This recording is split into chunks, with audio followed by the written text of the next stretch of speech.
Praise the lord, హల్లెలూయా. దేవునికి స్తోత్రం కలుగను గాక. Welcome to Pep Talk. ఈరోజు దేవుడు మనతో మాట్లాడుతున్నటువంటి మాటను మనం జ్ఞాపకం చేసుకుంటూ ముందుకెళ్దాం.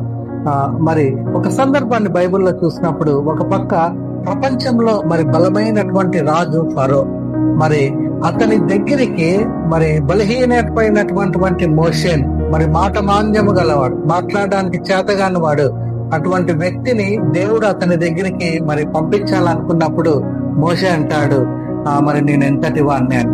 మరి దానికి సమాధానంగా దేవుడు ఇలా చెప్తాడు, నేను నీకు తోడుంటానని.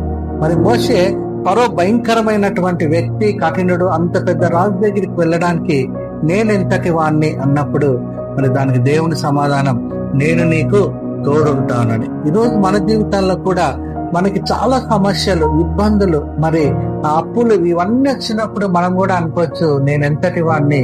మరి సమస్యలన్నిటికీ నేనెంత నువ్వు అనుకోవచ్చు. ఈరోజు దేవుడు నీతో మాట్లాడుతున్నాడు, నీకు ఆయన తోడుగా ఉంటాడని. మరి మోషే మరొక మాట అంటాడు, మరి నన్ను వాళ్ళు నమ్మరేమో అంటారు, మరి నాకు మాట్లాడే చేత కాదు అంటాడు. కానీ దేవుడు చెప్తాడు, నీ ద్వారా నేను అద్భుతాలు జరిగిస్తానని. ఈరోజు ఈ మాట చూస్తున్న నీ జీవితంలో కూడా దేవుడు నీ ద్వారా అద్భుతాలు జరిగిస్తాడు. దేవుడు నీకు తోడుగా ఉంటాడు.